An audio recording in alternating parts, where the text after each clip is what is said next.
Hindi nga nagpapakumpiyansa ang head coach ng Dominican Republic na si Coach Nestor Garcia sa mga makakalaban nila sa FIBA World Cup, partikular na sa Gilas Pilipinas. Hindi nga nila minamaliit ang kakayahan ng Gilas Pilipinas bagkus pinaghahandaan nila ang posibleng gawin ng Gilas Pilipinas sa Dominican Republic. At bukod pa dyan ay sinabi nga ni Coach Nestor Garcia ay isang malaking tinik sa Dominican Republic ang star player ng Gilas Pilipinas na si Jordan Clarkson, kaya naman pinaghahandaan talaga nila ng todo ang Gilas Pilipinas at ang posibleng gawin ni Jordan Clarkson upang manalo ang Gilas Pilipinas kontra sa Dominican Republic.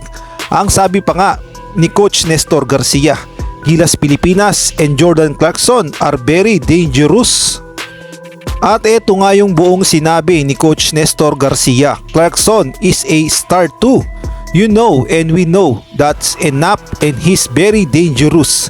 Gilas Pilipinas is a great team. For us, it's a big motivation to play against them.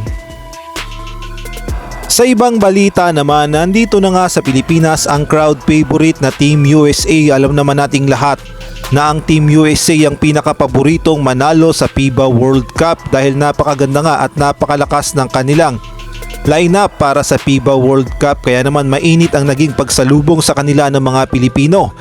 At dito nga ay spotted pa ang PhilAm coach ng Miami Heat na si Coach Eric Spoelstra.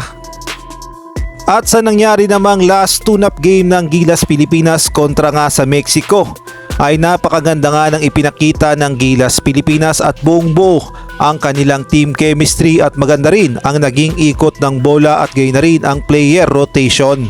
Kahit nga wala si Jordan Clarkson ay hindi nga nagpasindak ang Gilas Pilipinas sa rank 31 sa FIBA ranking na Mexico. Kaya naman natapos ang laro at hindi naman natambakan ng Mexico ang Gilas Pilipinas sa score na 77-84.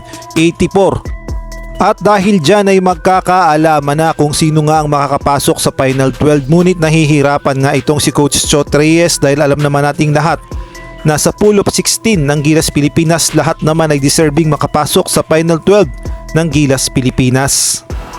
Ngunit ayon nga sa naging report ni Homer Saison ng sport writer ng Spin.ph, si Bobby Ray Parks at si Terdy Ravena ay hindi na nga makakasama sa Final 12 roster ng Gilas Pilipinas sa FIBA World Cup at nanganganib na rin itong si Calvin Optana.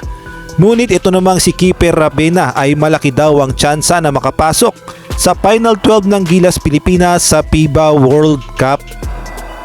Kaya naman sa natitirang 13 players ng Gilas Pilipinas, ito na marahil ang gagamitin ni Coach Chot na Final 12 ng Gilas Pilipinas sa FIBA World Cup.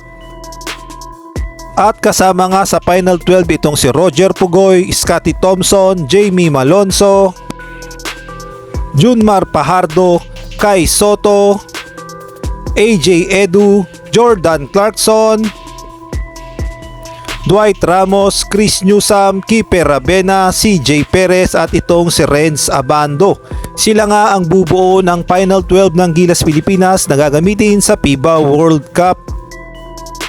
Sa ibang balita naman, sa naging usapan nga ng dalawang PBA legends na si Sir Jerry Cundinera at si Sir Jerry Espelana ay napag-usapan nga nila kung magkano nga ba ang sasahurin ni Jordan Clarkson sa SBP sa paglalaro niya sa Gilas Pilipinas. At tinalakay din sa kanilang usapin kung isasagad ba ni Jordan Clarkson ang kanyang laro sa Gilas Pilipinas dahil alam naman natin nakakapirma niya pa lang ng kontrata sa Utah Jazz. At ito nga yung buong naging pag-uusap ng dalawang PBA legend. Hindi pipiliin si Jordan Clarkson at over. Kahit proudly, hindi mo nakita ang kakayanan talaga ni Jordan Clarkson. And 6 months of the year, kung 6 months tayo sa NBA, tapos ilan yung nagpumirma ng multi-billion contract. So, Bakit hindi kaya baka mag-ingat masyado dahil kapityan lang?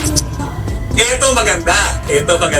Okay. Pero sabi sa akin ng aking bukwit, kinumpute yung kanyang sesweldoin sa magiging ilalaro na rito. Okay? Pumapatak to na per day. Kung babayaran siya per day. Okay? Nasa close to 170,000 a day. Dollars. Pag ininom mo lang yun, 9 million na yun a day. Susunang kulo. Gusto na, di ba? Parang sa 50 na lang, 55 na tayo ngayon eh. O, baka 9 million a day yung per game. Okay? So, itatimes mo ng tatlong laro, yung tatlong ilan. Diba?